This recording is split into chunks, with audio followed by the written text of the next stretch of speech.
জানেন আপনি যখন মারা যাবেন মুনকার নকির আসার আগে আরেকটা ফেরেশতা কবরে আসবে, যার নাম রুমন।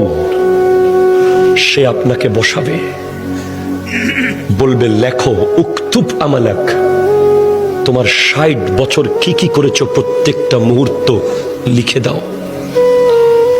৭০ বছর যা যা করেছো সব লিখে দাও। ৯০ বছর যা যা করেছো সব লিখে দাও। আপনি জীবনে একটা বাজারের লিস্ট লেখেন নাই, আপনি জীবনে একটা দোকানের হিসাব লেখেন নাই, আপনি ট্যালেন্ট ছাত্র ছিলেন, শুধু লিখতে বিরক্ত লাগে বলে আপনি ফার্স্ট ক্লাস পান নাই কলেজে, ইউনিভার্সিটিতে। আপনাকে ৬০ বছরের লেখা লিখতে হবে। প্রশ্ন করবেন, এই ফেরেশতা কালি কোথায় পাবো এত? বলবে মুখের থুতুকে কালি বানাও। কলম কোথায় পাবো? হাতের আঙ্গুলকে কলম বানাও। কাগজ কোথায় পাবো?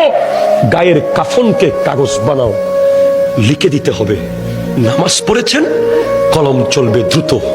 রোজা রেখেছেন, কলম স্পিডে চলবে। দান করেছেন, কলম স্পিডে চলবে। মা বাবার খিদমত করেছেন, কলম দ্রুত চলবে। সুদ খেয়েছেন, কলম চলবে না। ঘুষ খেয়েছেন, কলম চলবে না। জুলুম করেছেন, কলম চলবে না।